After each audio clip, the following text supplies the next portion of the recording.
Yeah, we live too, y'all. Letting the people come in the building. Check one, check two, check three. Space Age African Astronomy Club. Show one taking off. Y'all know what it is, man. Yeah. Get the people pile in a little bit. Taking it easy, slow move. Jump in the building, man. Sit back and get educated. Yeah, like your ancestors did with the cosmos.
Oh, okay. That's it.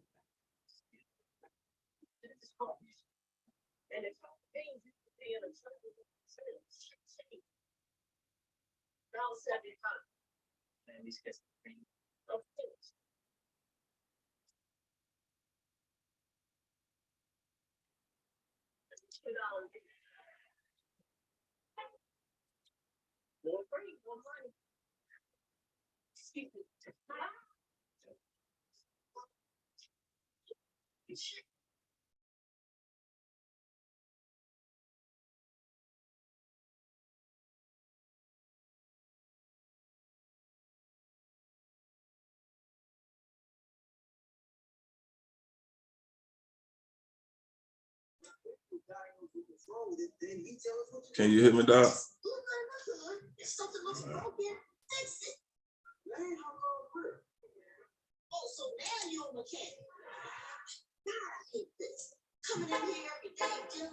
Nah, I ain't got no volume.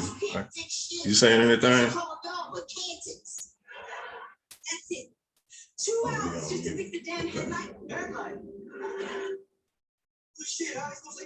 What is that in the background, Mr. Anthony, man? I'm glad y'all here, man. Got my man, co-founder, man, of the Space Age Astronomy Club, man. Space Age African Astronomy Club, man. You know, Mr. Bowman, yeah, I'm saying, man, he's a resident teacher for the day. Armed and dangerous with a telescope. Yeah, this is what we doing. Glad everybody coming in the building, man. Hey, make sure y'all check out Pseudo Killers at the movie, man.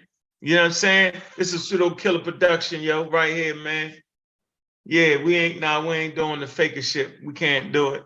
The faker shit. We ain't doing no faker shit, man. I got Omar reading the building, man. I see you, New York, man. What's up with you, Rock City in the building, man? American Dream. I say A6 was good, man. I see Cheffinel, man. B-Mo is in the goddamn building. Willie, what's up with you, man? What's good? Marcus Sharp is in the house, man. I see 0861. Yeah, yo. I see you in this joint, man. Come on, slide on in, man. You know how we doing it, yo. We enjoying it. We're enjoying the moments, man. We like to do it a little different sometimes, man. All this religious talk is getting on my damn nerves. Right? All that gets on my nerves at a certain point, yo. Who this is, who that ain't, this person, that. Come on, man. We're going to stop that, man. We're not going to let the pseudos in the building. Yeah, that's what it is, man. I see you, P. What's up with you, man? What's good with you? What's good with you, yo? What's good? All right.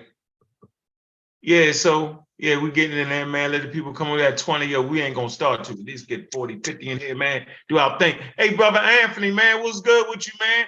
Resident teacher in the building, man. How you doing there, Anthony? Yo, what's happening with you, Unc? You all right? I'm good. How about you, man? I know yeah, I know you diving in between the stars, man. I see you building a catalog, man. You need to show these people, this catalog, man, you put together, man. The Space Age African Astronomy Club, man. Where's our catalog at, brother? You Oh, ain't showing the people that? it's coming along, man. It's coming along. Show them one picture. Can we get one picture? Oh yeah, well you can get the whole catalog in the Discord though. You know what I'm saying? It's been dropped in the Discord, but man, I'm talking about right here, live people, man. I got something for you. I got a little bit of my work included in this presentation, so you'll get to see. Jesus Christ, man, this is first-hand work, yo.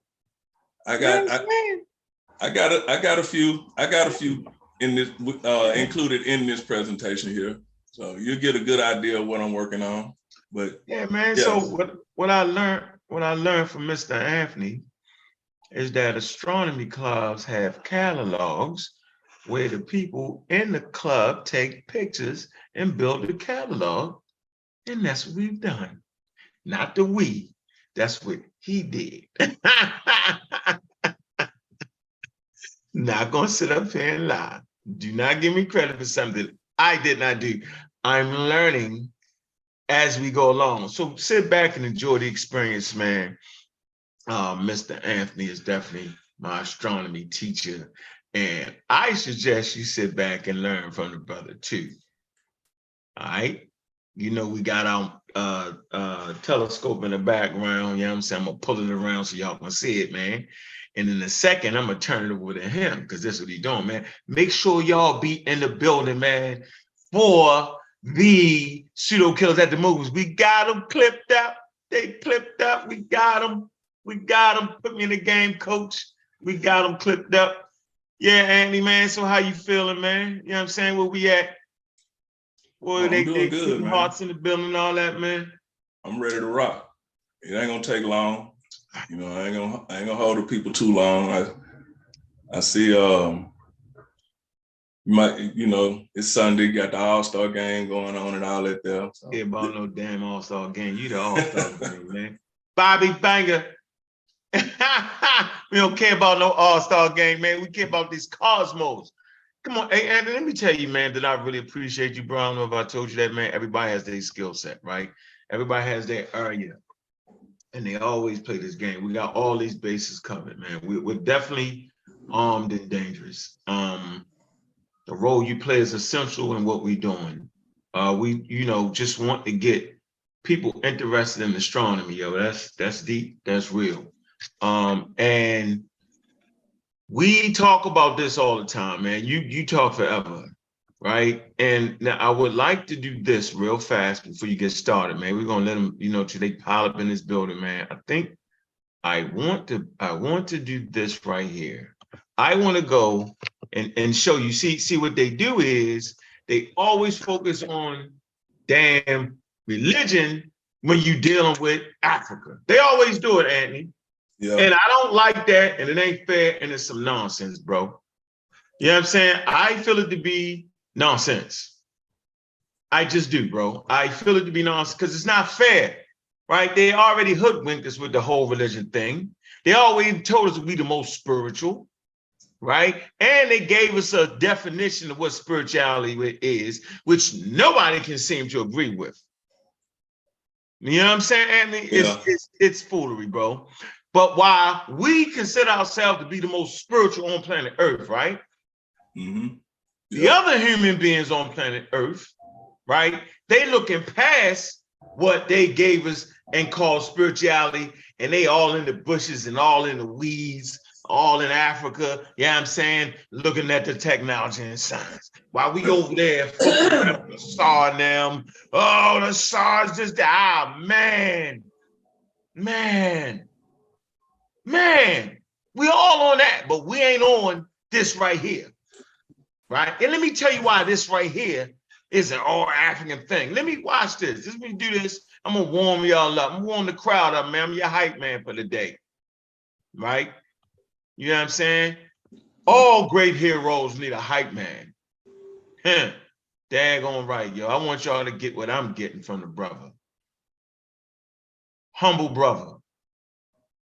Right? Learn with me. Okay? Learn with me. Trust me. Man, tell you. So we're gonna do. All right. Let me see. What we want? Let me see. Oh man. Okay. We don't want none of the nope, nope, nope, nope, nope, nope, nope, nope, nope. All right, yeah, here we go. We're gonna put this right here. All right. All right. All right, let me get this out. But we don't want that. Nope. Nope. We want to use two things here, right? Why is this on here, man? It just will not stop. So we'll just come real quick here. All right. 1 second. How you doing, though, Anthony? Everything good with you, brother? Oh yeah, man. Shit, I can't complain, dude. You know, and I feel where you're coming from. Yeah. You know, it's more to Africa than spirituality. You know, you got Napta Playa and you know, a lot of other sites, you know, that they use to observe the cosmos. You know, they did it for different reasons, you know, mostly for, you know, planting and stuff like that. You know, they used it for survival. And these monuments are still standing, you know, so it's a lot more going on in Africa than what we're being portrayed, you know, what's being given to us. And I can imagine, you know, it just feels good or whatever the case may be, you know, but it's more going on, man. And we got to get into the space age with the rest of the world, you know. You bringing them in, yo, space age Africans, man. This is what we're doing. And yeah, so we start right here. Nobody really wants to talk about it. The history of science and technology in Africa. We do. It say Africa has the world's oldest record of human technology and achievement. The oldest stone tools in the world have been found in the Eastern Desert, and later evidence of tool production by our hominid ancestors has been found across West, Central, East, and Southern Africa. All right, I want to come right here. Astronomy, huh? All right, it say there are 3 types of calendars that can be found in Africa: lunar, solar, and stellar. Right, it talks about most African calendars are a combination of the 3. All right, and you see you got all these different calendars, different places in Africa, right? All right, now here right here is what we really gonna get, because this we want to go right to the Pentacle. Okay, watch this, right? We ain't talking about Egypt. We talking about Africans in Egypt before it was called Egypt. Here we go. Say this again. We're talking about Africans in Egypt before it was called Egypt. All right. Let's say the stone circle located in Napta Playa Basin may be one of the world's oldest astronomical devices. What is an astronomical device? It's an interdisciplinary or multidisciplinary study of how people in the past, that is, how you say that? That's archaeoastronomy. Do I say that right? Yeah, that's archaeoastronomical. Okay. That word there is archaeoastronomy. Archaeoastronomical. Man, look. It's archaeoastronomical. Okay, archaeoastronomical. I say that right? Yeah. I appreciate you. Okay, devices. It say built by ancient Nubians. So you got ancient Nubians about 4,800 BCE, building devices in Egypt before it's called Egypt. Now try me on that, I dare you. About 4,800 BCE. This is before the meta-lecture and all that. You can't go to the TLA on this one. The devices may have approximately marked the summer solstice. There you go. Bam. Summer solstice, also called the what? What's that? Estival solstice, that's how you say that? Midsummer? Yeah, yeah, the estival solstice or just midsummer. Okay. Occurs when one of the Earth's poles has its maximum tilt towards the sun. It happens twice yearly, once in each hemisphere. And I know you're gonna get into all that because you know how to do that. Well, we already did that on, when we beat up the flat Earth stuff. So if they can, yes. When I did the demonstration with the globe and my light, the demonstration, we talked about all that already. Yeah, sure did you? And here you go. Here's a picture of this, just for the record, just so we see it. And now we starting off, yo. You know what I'm saying? So this is the precursor. This is what I want you to see. All right. This is in the Nile Valley. These ancient Nubians, most old Nubians. See, these old Nubians, they ranged all the way up into North Africa. Northeast Africa, North Africa, right? And they brought with them this science, right? And the cattle cult. And not to mention burial practices. And we'll talk about that.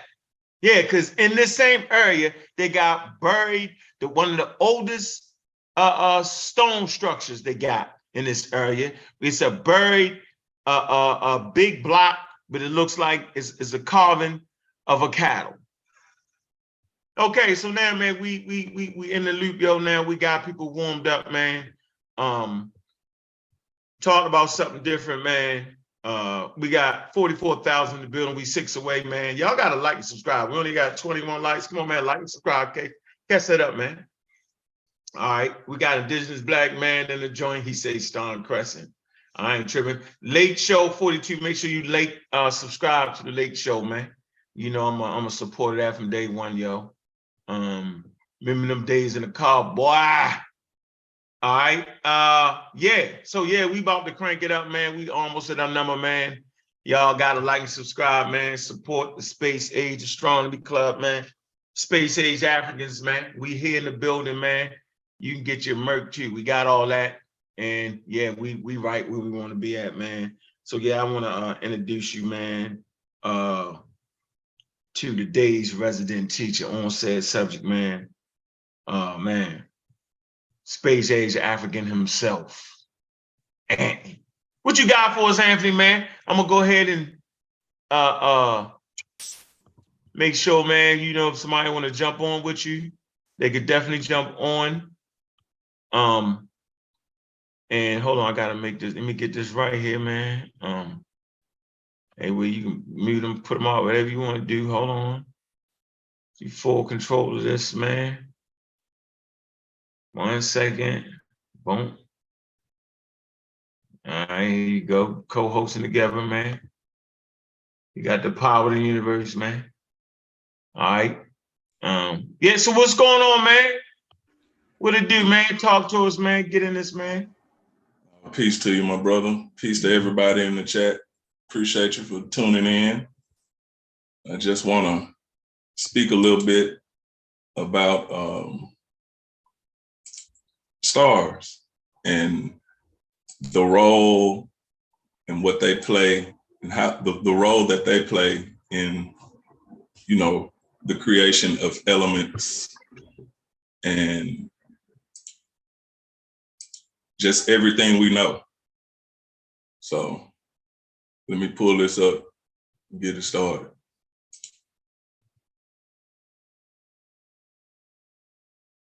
My man Mongol Slave say Easter Island.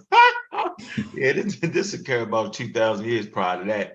And we got one more statement. The guy said, well, if it ain't Nubia that hides the Nubians, well, the word Nubian means southerner for real. So southerners. Yep. Trying to help you, Chief Madness, Chef Madness. Come on, man. Act right, yo. Stop it, yo. Stop being super technical, yo. You bucking. You know damn well ain't no Egypt 4,800 BCE, yo. Stop, man. Come on, yo. You acting up already, man, for no reason. Wild guy, man. Wild guy. All right, you ready?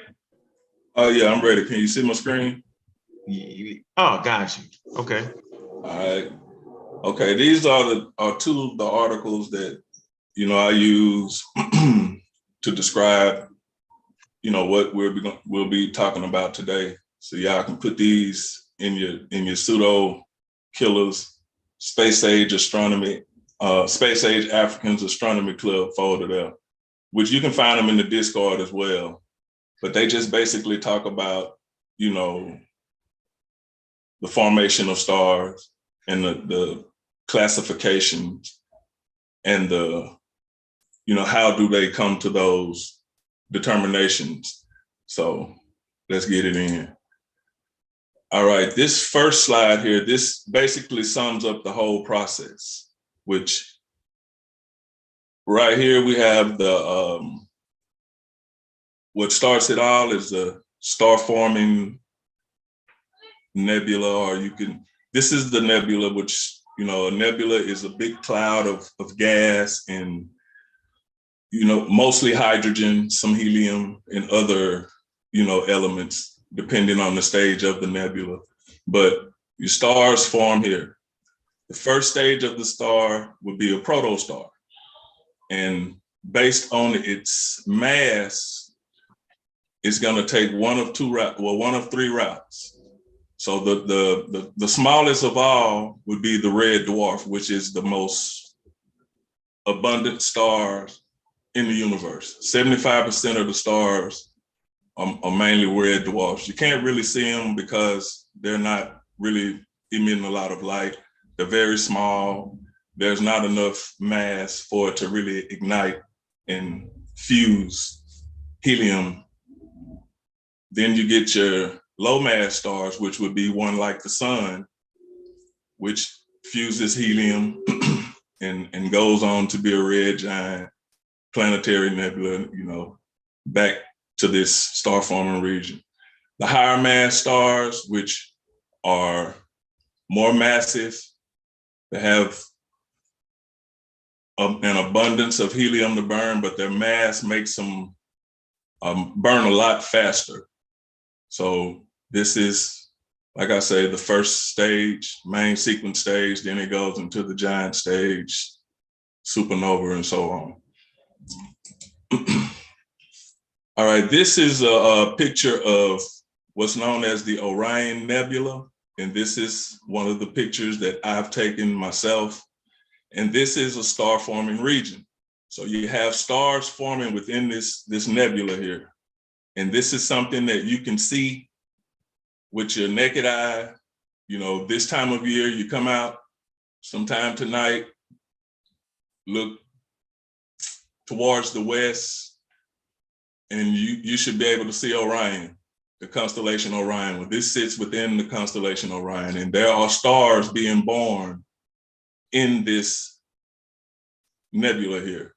So that's something you can go out and see for yourself with your own eyes. But this is a picture that I took myself. So the first stage would be the T-Tauri in the protostar phase. This here is a picture, a time lapse of what's known as XZ Tauri, and it's about 950 light years away. But what you would notice here is you see there's two stars that are protostars. They're in the first stage of ignition. They're starting to heat up. They hadn't started fusing. In the protostar phase, you not quite fusing the hydrogen yet, but it's producing enough heat to give you, you know, a lot of blow off. And there's all this heated gas. You see this first photo was taken in 1995. And this one here is 1998. And you can see that this plume here, and you tell how it's growing over 3 years, over a 3-year period. And then they came back in 2000 and got another shot of it. And you can see how it's expanding, but those 2 stars right there are gonna be a binary system. And it's, like I say, it's in the protostar phase. So it's getting hot, it's heating up. Now, a lot of material will be falling back onto the stars and it's gonna be growing, getting more and more massive. And that's when it starts to fuse hydrogen. And once it starts the hydrogen fusion, it moves into what is known as the main sequence phase. Now, this is where it's gonna spend the majority of its lifetime, fusing hydrogen to get all the other elements that we know of on the element chart. And that process takes place in a couple of ways, depending on the mass of the star. So you have proton-proton chain and the carbon, nitrogen, oxygen cycle. You know, that's the 2 of the main ways we know of hydrogen fusion taking place in stars. Now, this one here is basically the previous slide, but it's just showing you the core of the star. Yeah. And we start with the hydrogen. Hydrogen is producing helium. And like I say, through those processes, which proton, the proton-proton chain, or the CNO cycle, which we can get into in more depth at a later time. But that's how these elements are created. And this represents the core. And you see, it's like a lot of scientists like to compare the core of a star to an onion because it's in layers. So you would have helium here, and if the star is hot enough to fuse helium, then that would produce carbon and oxygen, you know, neon and so forth, all the way up into iron. Now, iron is gonna take a very, very massive star to get down to iron. But once it reaches iron, then it's over with for the star. It can't fuse anything on a constant basis to produce enough pressure to counter the gravitational effects of the mass of the star. So our sun is gonna stop right here at the helium phase, where it fuses helium to carbon. So that's like Sirius B. That's gonna give you a white dwarf, you know, for the most part.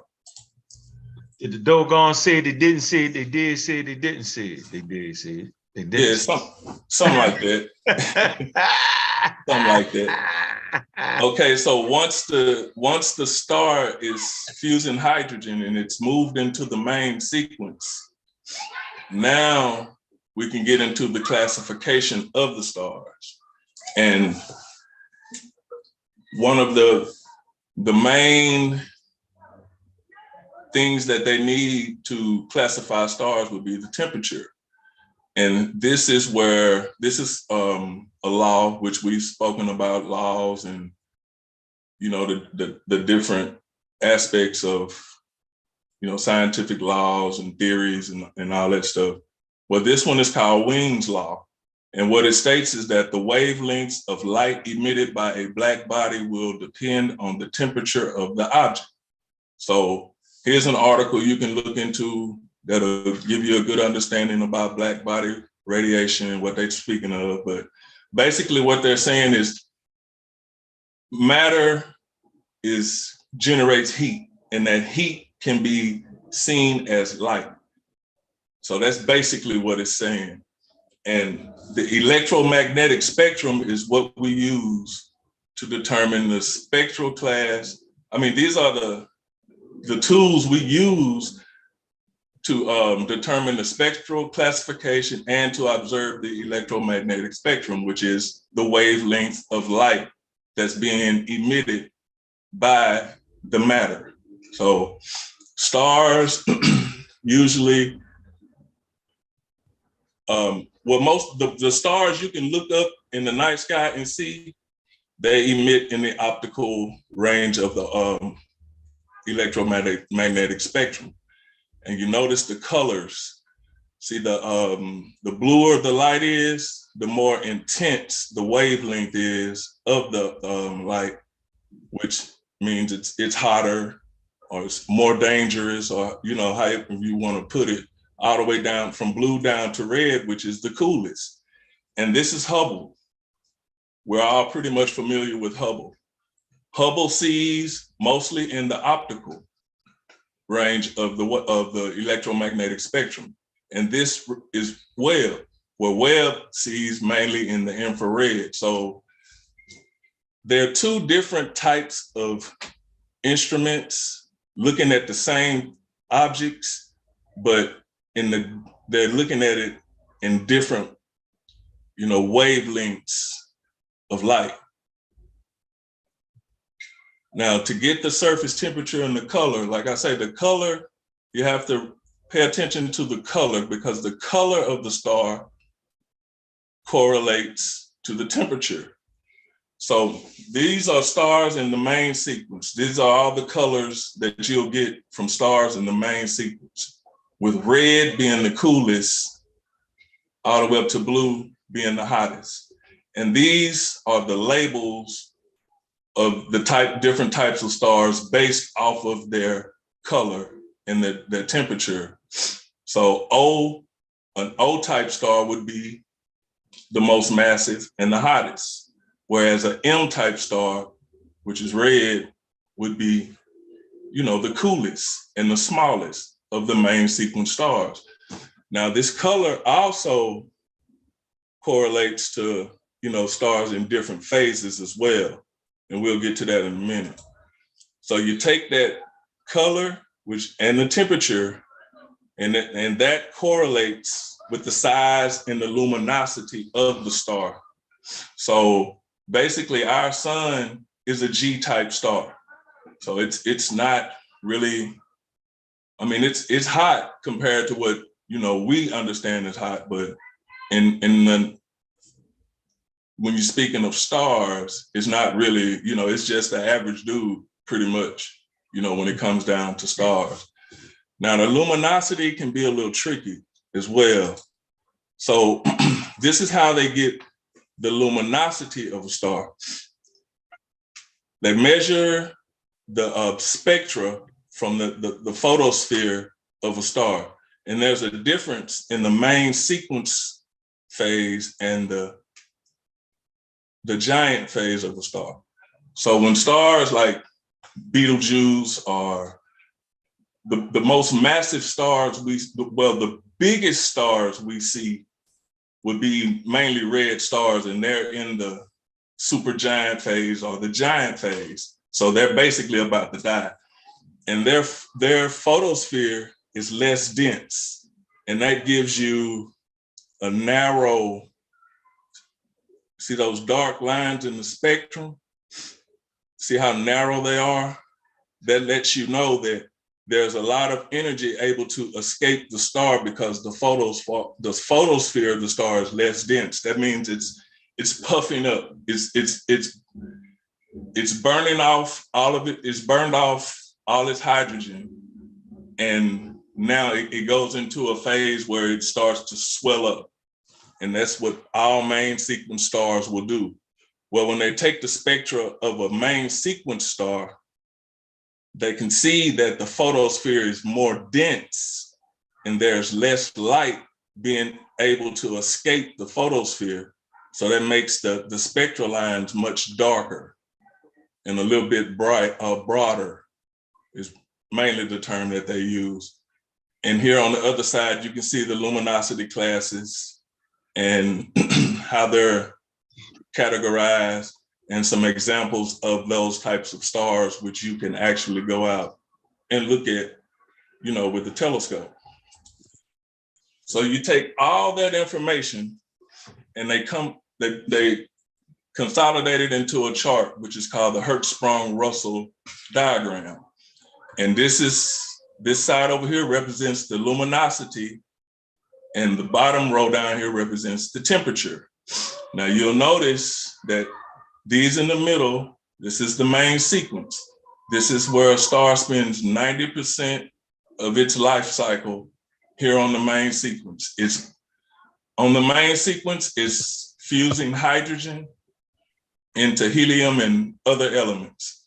The more massive the star, the hotter the star, the more elements it will fuse. Whereas, like I say, the sun, outer sun, which is an average star, is gonna stop with helium. It's gonna be and then once it stops burning helium, it's gonna move into the giant phase, which is the asip.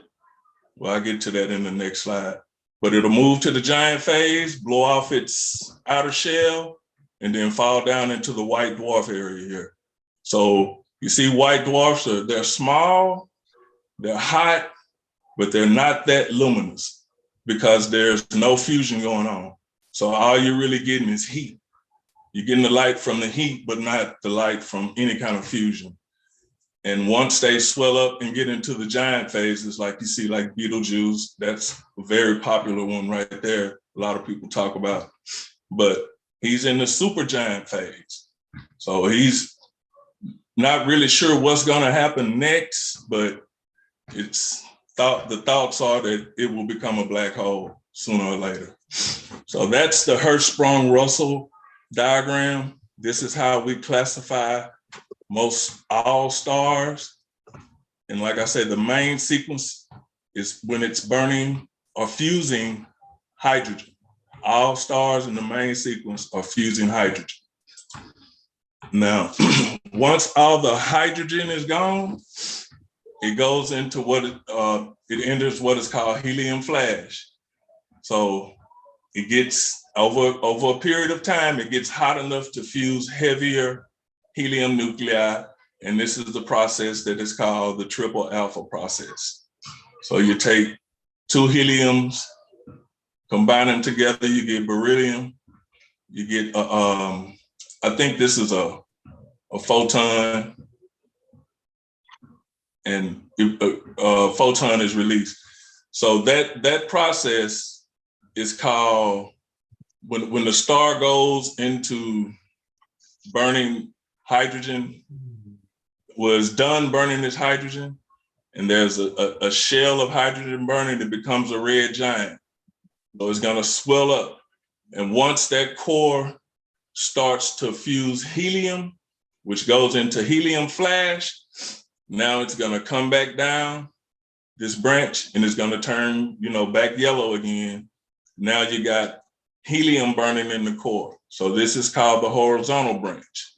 And that lasts about 100 million years. And once that's done, it's gonna swell up again and go into the asymptotic giant branch. And once, it finishes burning off its, once it finished burning off, that's how it becomes a white dwarf. That shell is gonna blow off and it will become a white dwarf. And back to this, the starting diagram, you see, this is how our sun, this is the life cycle of our sun. It's gonna start off in the main sequence. It's a low mass star considering. Then it's gonna move into the red giant phase and become a planetary nebula. And once that nebula blows off, you have your white dwarf and you start the process all over again. So we learn this information by studying, of course, the sun, but mostly, a lot of the information comes from studying star clusters. And you have two types of star clusters. You have the open cluster, which is, you can see it doesn't have much shape. it's closer to us, our location, because a lot of star clusters tend to be, open clusters tend to be in the arms of the Milky Way. And a lot of them, the stars are much younger, the age maybe millions of years old. You got a lot of hot blue stars. And like I say, you find them in the arms or in the disk of the Milky Way. And then you have the globular clusters. And the globular clusters are more spheroidal shape, more round, not necessarily round, but they're packed. You have many more stars packed closer together in a smaller area. So, and they're much farther away. You find most of them around the halo of the galaxy. They're much older stars, and it's just more of them. You have thousands to millions of stars packed into a smaller area. So, and like I said, most of them are found in the halo, which leads them to believe that they were captured in galaxy collisions, because a lot of these stars are older or maybe as old as the Milky Way. But their orbits, which they use a satellite, it's called the Gaia satellite, to map stars and galaxies. And what it does is it tracks them over a length of time to trace out their orbits, so they can pretty much reverse that to give you a scenario where they were captured in galaxy formations. And here is some more of my work, which is here to the left, the Dogon, which we like to call it. Some people, it's known as the Pleiades, but this is an open star cluster. And like I say, these are photos that I took myself with my equipment, and you can see these clouds around these stars. So that's the cloud that produced the stars. And the one to the right, this is M13, which is a globular cluster. So this is full of just millions of stars, like I say, in a smaller area, and they're all gravitationally bound together. These open clusters, they're not gravitationally bound. Over time, they will all drift away and become what you call field stars, like our sun. It's believed that our sun started out in an open cluster like this, and over time, they just, they're not gravitationally bound, so they're kind of going their own separate ways. Whereas a globular cluster, all the stars are gravitationally bound together. Man, and within globular clusters, you find black holes, you find quasars, you find neutron stars, you find all of that within a globular cluster. So that's basically it. But just to summarize it all up, stars in the main sequence, your blue stars are big, they're hot, bright, they're up to 200 solar masses. The solar mass is the mass of the sun. The yellow stars, they're in between. And then you got your red stars, which are your small and cool dim stars. They're not nearly as big as the sun. They're not fusing any hydrogen. They're not really emitting a lot of light. And then you got your red giant phase, which all of the stars in the main sequence will go through a red giant phase, except the red stars, the small red ones. But the ones that are actually fusing hydrogen, they will go through a red giant stage. And the bigger ones, they'll go through the super red giant phase. But these red giants are stars like our sun, it's going to end up a white dwarf. So that's basically it. That's all I got. Hey, that was enough right there. That's something. Let me ask you a question. Put the slide back up there. We had the different the alphabet on the different types of stars real quick. Got a question for you. All right. You said we was a G star or something like that? Yeah, the sun is considered a G2 star. Okay. So here's my question. G right there. All right. And first question is, so you saying that the Dogon gave you those pictures, No, or you took them? I took those pictures. I thought the Dogon took the pictures. No, don't mind that. And Oh the man. quality gonna get better. Oh, Quality gonna get better. And man, you keep saying that, and it actually keeps getting better. I remember your first attempts at it, and just the growth is like, yeah, man, you really stacking the catalog up. So you talked about forging elements and pop stars. We talk about pop stars, first generation stars, second generation stars, right? yeah, And so, okay, so based off of this chart, my question would be that there are actually trace elements in our body that actually couldn't be forged by G stars. So what other star do you think was burning hot enough to forge those trace elements in our body? it has to be the population. It's got to be the population stars, which I don't even know if they would fit on this chart because they would be way hotter than and bigger than the biggest stars that we observe today.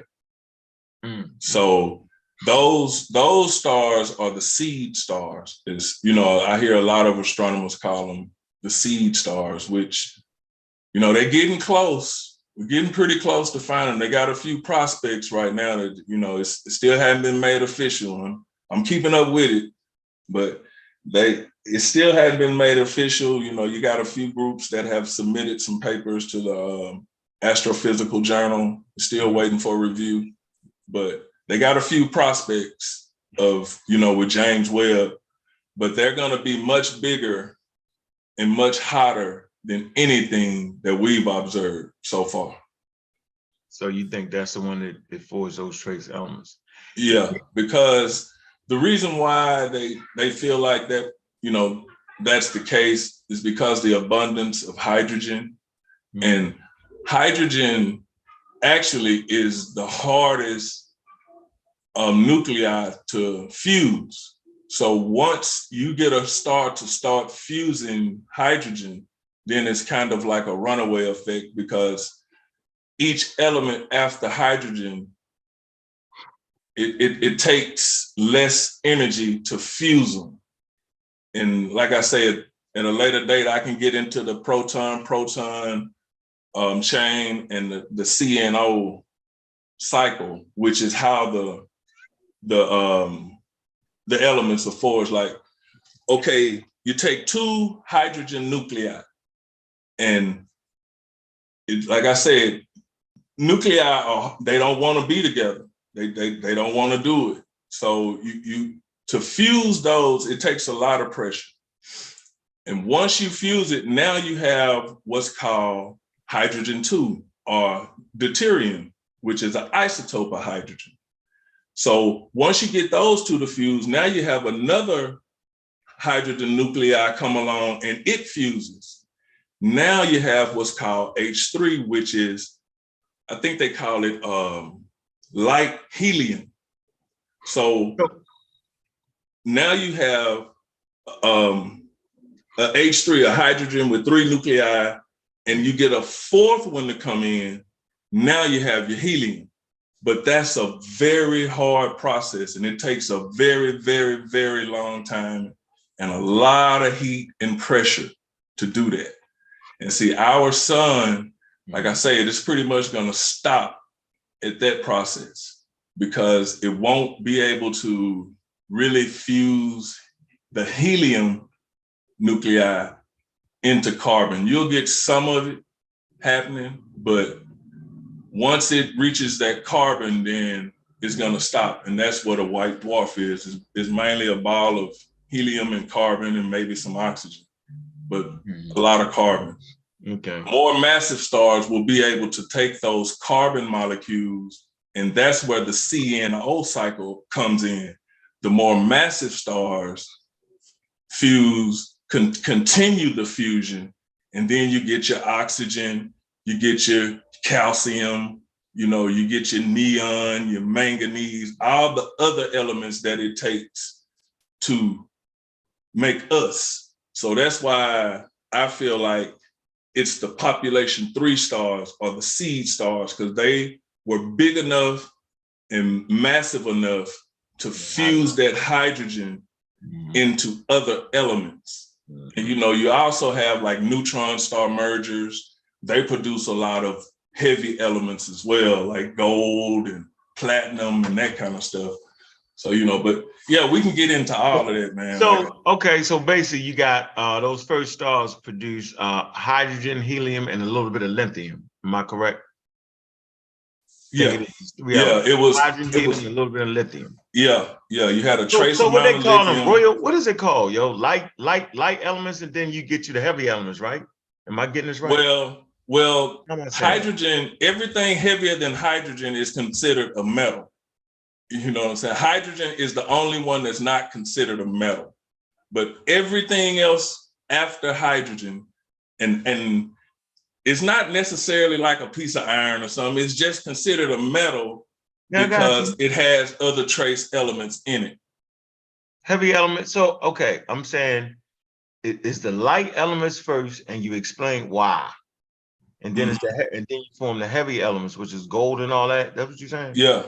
Okay, I just want to make sure, and I like to add that when we talking about life, right? And they say, well, how does life come from something dead? They'll say that, but they're not recognizing, based off of the process of what you're talking about, you're basically saying that life is chemical. Most people don't realize that. And how do we know? Right? Because it's forged out of the elements, and it's called the chemical element chart. I just wanted to add it in there because you got a lot of bona fide, dedicated pseudos that have messed that up, right? They just mess it up. Oh my goodness, man. But it's understandable. I get it. I dropped a link to if anybody want to come on and ask questions. I see it was a couple of questions in the chart, man. I feel like this is definitely one of the best presentations we had so far. I love your slide work, bro. And I was trying to, like we take suggestions from each other, man. And Brenda was like, yo, please don't commit death by a PowerPoint. We see a lot of that going on. And what we mean is you got to do what Anthony did. He gave us slides. And this is what Dr. Mayat made sure I was doing before I jumped in front of any daggone class she had, right? Like, bro, you need to know the information. Put the slide up. You might have some bullet points, right? And talk about the information like you did, bro. Like you gave us a visualization and you explain that thing. That's how you do it. That's that's a space age African presentation. That's a pseudo killer special right there. This is how they do it in the university. The professor gets up there, man. They have some bullet points, have some visuals, and they get down with the get down. You have to know the material. Simple as that, right? And so early on, when we used to do these debates, man, we had death by PowerPoint, all the words reading 100 miles an hour, we had to do all that. Crazy. So yeah, man, that's some clarity right there. People can go back, right? Nice and smooth, real delicate, lovely visuals right there, man. And I can't speak for nobody else, but I learned a lot, bro. Powerful information, man. And yeah, man. So this is the first one, man. And bro, you did a great goddamn job, man. Like the shit was clear, bro. Like that's it. I appreciate your growth, not the information because you was there, but I appreciate your growth in getting through the barrier, right? The obstacle, I call it the obstacle. The obstacle was really actually push you forward, right? Being able to disseminate the information to groups of people, bro. You know what I'm saying? Like you can know something, right? But to be able to put it out there like that, and I'm saying, yo, you got it, bro. That was, I love that, man. You've been doing that shit, and excuse my language, you've been actually been doing this real heavy, man. You got to subscribe to the channel inside of the Discord. What's the name of the channel inside the Discord where you be killing them, bro? So they can just sign up and go to your channel in the Discord. What's the name of it? Well, I just used the Math and Universe section in the Pseudo Killers Discord in the Math and Universe section. Yeah, and you can find a copy of, like I said, the work that I've already done as far as getting started with the catalog. You can find that in that same section as well.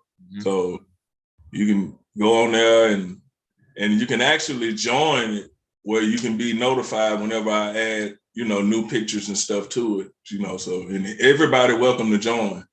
But You know, if you interested in taking pictures and want something added to the catalog, should get with me, because that's what it's all about. This is a project that I feel like we all can contribute to and take advantage of, you know, and you have so many catalogs and so many astronomy clubs, you know, that they put together themselves, represent themselves through that. And I feel like that's an avenue that we can take advantage of, because, I mean, it's there. You know, it's an opportunity for us to be great in as a community, you know, in my opinion. And I just feel like it's just so much to learn, and there's so many more discoveries to be made, man. You know, we can actually make an impact of refreshing, yo, no religious conversation, refreshing, mastery. And that's what we call in a high level conversation right there. And we need this. And I just appreciate the whole family, whole Pseudo Killers family, man. I appreciate being a space age African. And I appreciate being co-founder with you of the Space Age Astronomy Club, Space Age African Astronomy Club, bro. Yeah. Oh man, I appreciate your support too, brother. And y'all make sure y'all get that out you well. As a matter of fact, if you look on that avatar right there, me, and standing in front of that telescope, look at that logo on that shirt right there. You got that? Oh man, you got. See, that's some Abjewell right there. Is that the Sarah joint? That's the Sarah. Man, so you know, when we was thinking up this idea, and you was like, "Yo, a catalog," I was like, "What? What you say? What?" You say, "No, yo, astronomy clubs, they have catalogs." I said, "Okay, explain more." You know where they take their own pictures and build their own catalogs. I was like, wow. I said, yeah, that'd be the first time ever in the history of the conscious community. See, I like being at the forefront of bringing things to the community, bro. And when I run across individuals that are willing to be dedicated to that, right? Like I can't be the one to do every damn thing. It's stupid at that point. But if you can be motivated more than me to do that, then I can run through a wall with you, yo. And you force me to run through the wall with you, bro, because you own it, right? I appreciate your dedication to your craft. Yeah, I seen the level of the pictures go, yo, I gotta go get this, I gotta get that. Well, you spend a lot of money. And see, if you just trying to fake it out, you ain't gonna spend no bread, but you spent a lot of money to get here, bro. I seen it. I'm still spending off. Your hand. I'm still spinning, dog. I'm still spinning, but this is my passion. Ain't gonna stop. How many telescopes you got? Yo, I seen it, I was like, yo, stop it. Yo, you really like. So what? Okay, let me say this, everybody. Listen, man. This is a serious hobby right here.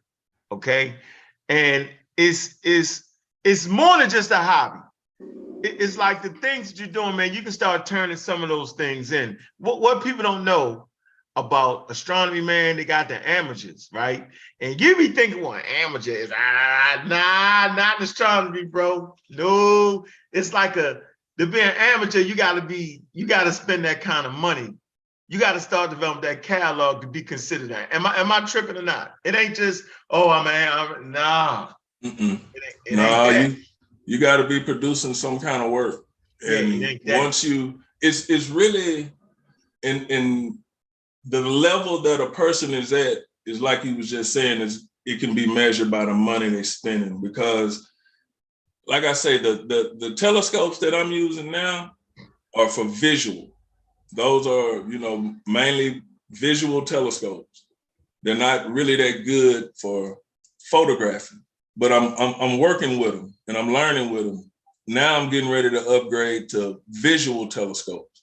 And you think I done spend some money now, dog, but like I say, this is my passion. So I'm not gonna take a loss in this, because as long as I can go out and look in the skies and take a snapshot, I'm getting my money's worth out of it. So that's the way I approach it. You know, that's how I like I say, this is my passion. Now, where I'm at now is turning my passion into, you know, something sustainable and get a profit out of it, you know. Bro. We got the club. We're gonna start having people come. We're gonna start doing that. We all meet with our telescopes. Come on, man. I don't play. Yeah.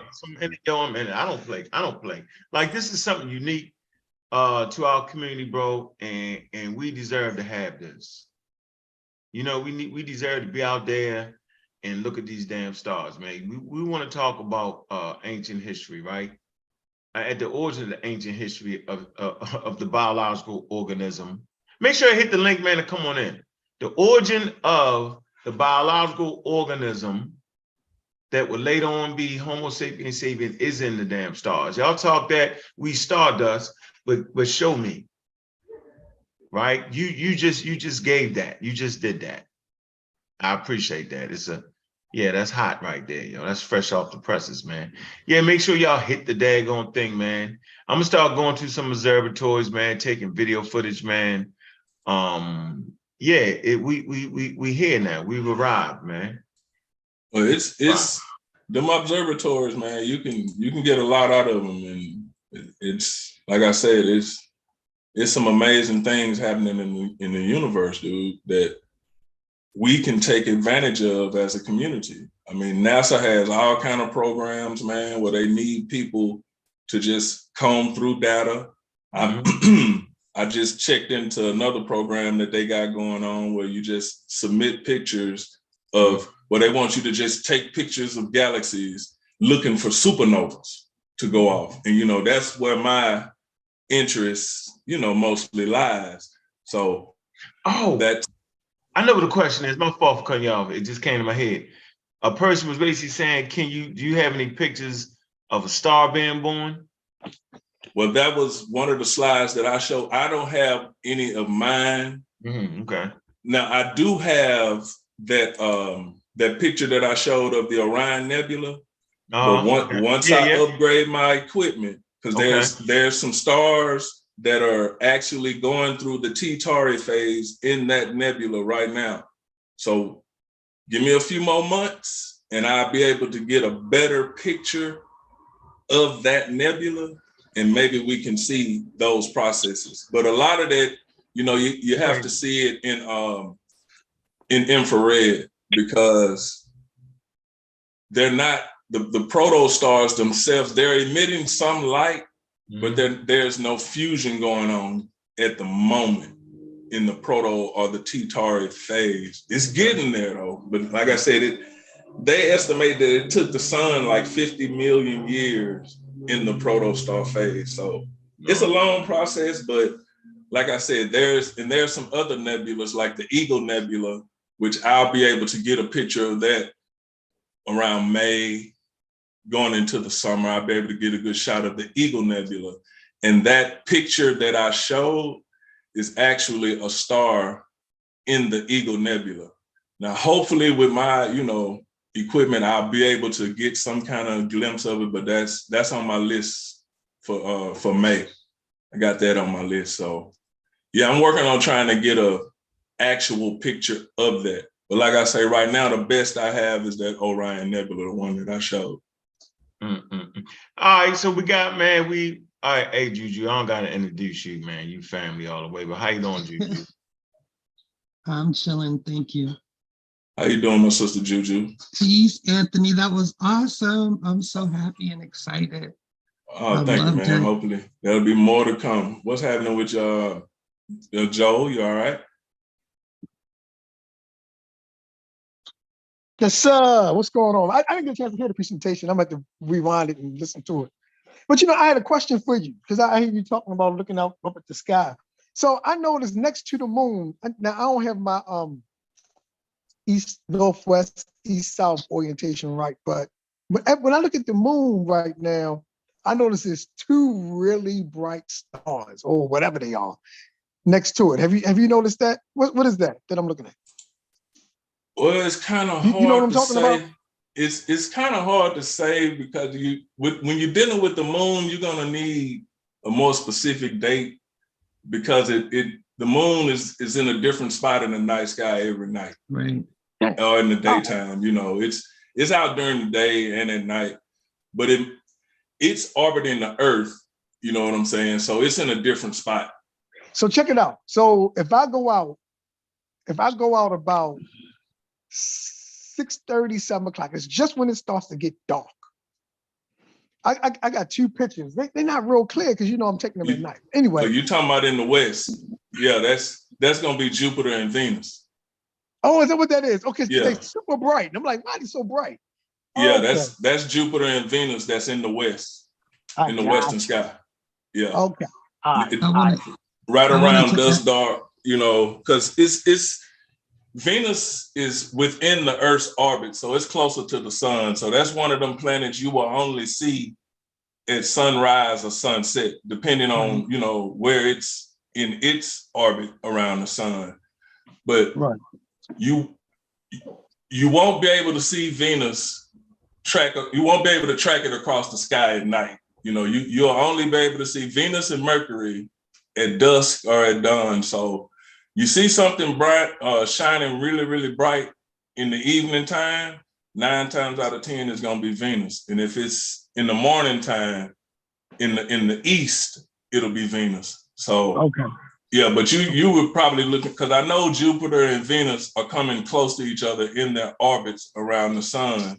You know, they're not really close to each other, but based on their positions in their orbits and where we are from Earth, they It look appears like like they're in the same part of the Right. sky.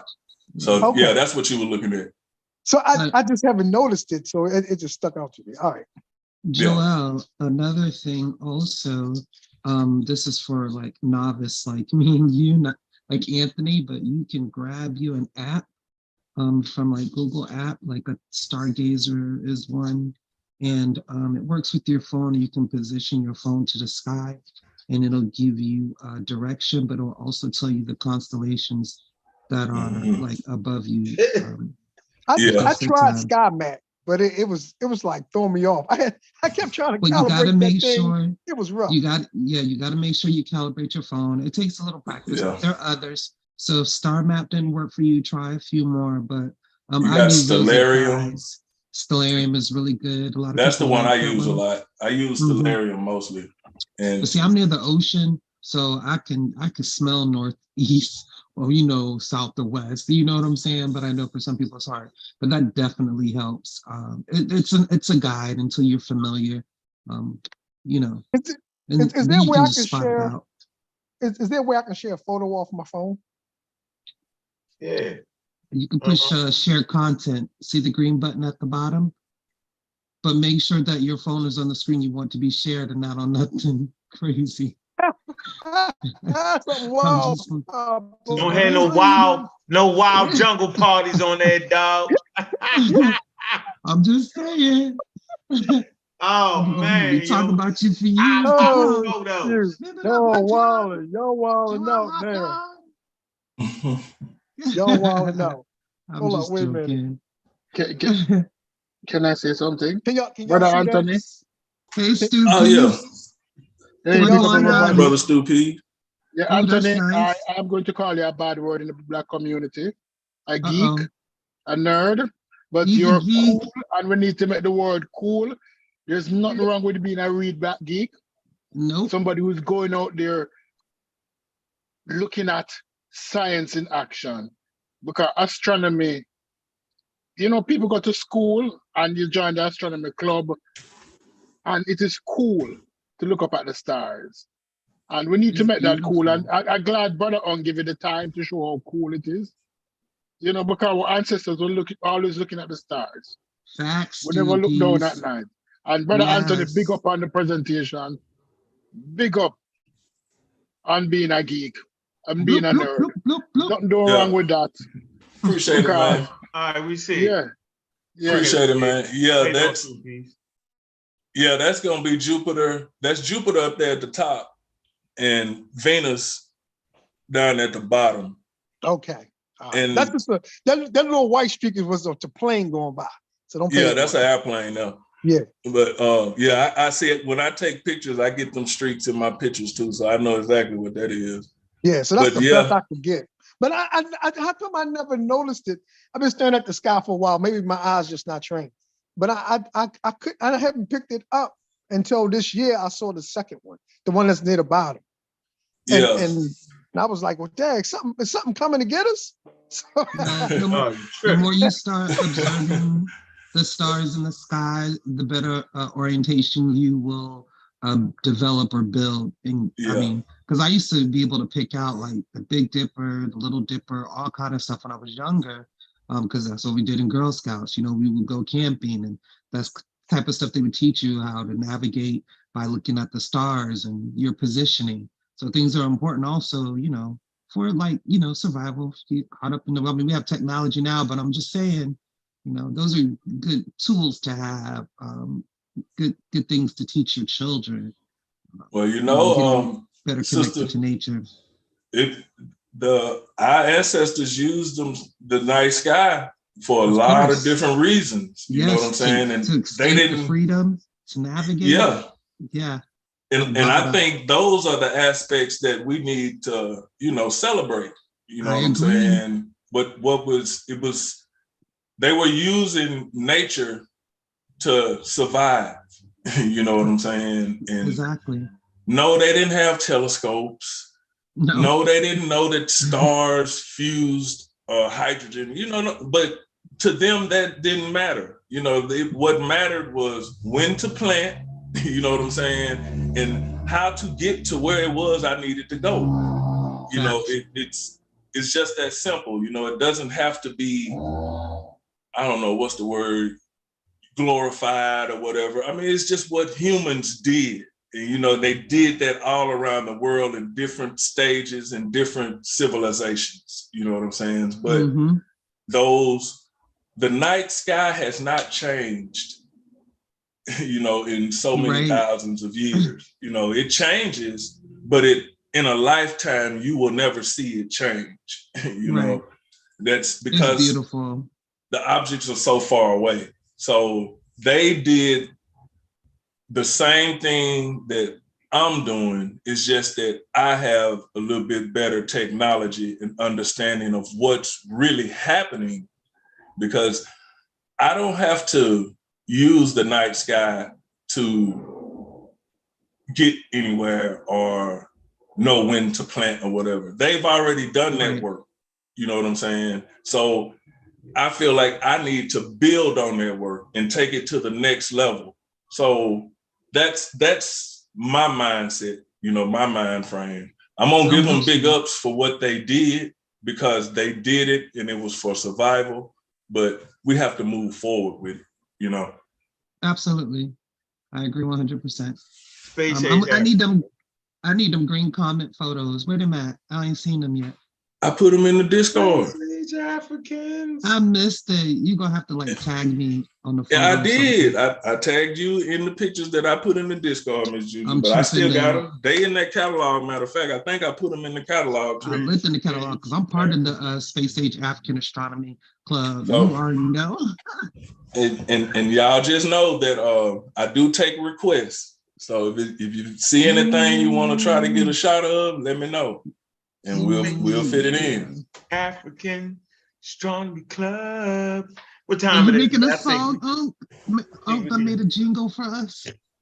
Yeah, man. Appreciate it, man. Look, man. A lot of people came through today, man. I appreciate that support, man. You know, we're gonna kick it back in about 8:30, man. Just want to keep the content, some good content going, man. Everything can't be about Egypt. You know what I'm saying? You know, we deal with the pseudo claims, right? Misinformation, but it's always, you know, great moments when we can just pass this information on to you. And you know, I listen to expert presentations and how they get it down.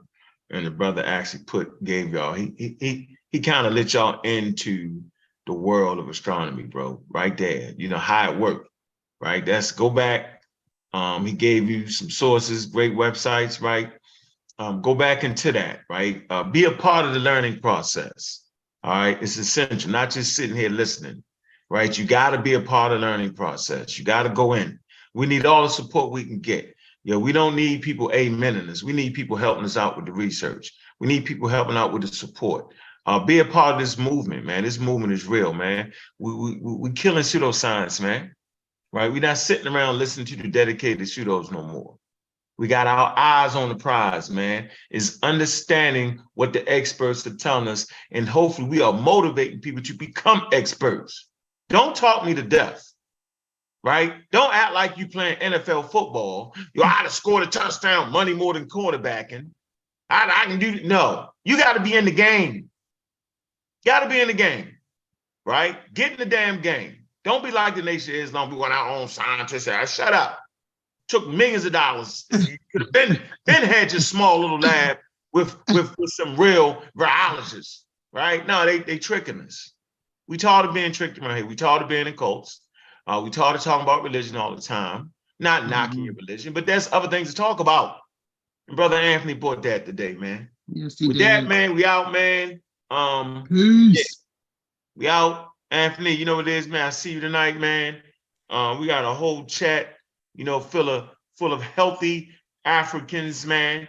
African Americans, Black Americans, people from around the globe, man. They in here, man. Kent Logan will be doing the presentation next week. Probably do a half an hour one, absolutely. Kent get taught to talk about religion, he gonna kill somebody.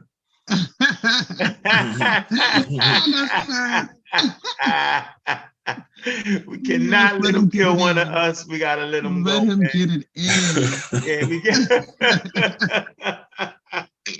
Oh boy, that's funny. God damn it! I'm tired of talking about easy man with that. Man, we got a range around here, man. I mean, we just got a range, man. Like, come on, man. I see you, man. Gotta know what it is, man. With that, man, look, we out, man. Hit that daggone Cash App, man. Hit something. Hit the website. Hit the Discord. Do something, man. Don't be laying around just not participating, man. This ain't what we doing. Mm-hmm. Not sitting around cracking jokes, although we gonna crack jokes. We ain't sitting around chatty pattying, right? We ain't doing that. We like to get it and have some fun, man. And we ain't talking about other Black men and Black women, man. Our content ain't based around that. Although I can definitely dive through the mud at 100 miles an hour. Right? But I'm saying, yo, I just feel like, right? I really feel like that our level that we bring is on par, right? Just the things that Brother Anthony and Sister Juju, you know what I'm saying? Just the way the group can bring you that clarity. They can send you in the right directions to get that. I think it's bar none, man. We're not sitting around here acting like we experts. We ain't sitting around here making up nothing and acting like we can do this and do that. We ain't doing that, man. Y'all know what the pattern is. Y'all know what the flow is, right? Man, I support the experts and the consensus. I support scientific literacy. I support Black Americans. Pick whatever goddamn religion you want. But most of all, I support you learning how to separate that. Mm-hmm. With that, man, see y'all tonight about 8:30, man. We got them clipped up, man. You know what we talking about, we loaded. We got that clip loaded. You know what we talking about, man? We don't talk about that human sacrifice, man, using science. You're not getting past that archaeology, man. We're not getting past it. Not getting past some dead bodies. I was listening to a lecture. The archaeologists say, hell, when I was at the dig, I looked over in there, I was like, man, that's a human sacrifice. 30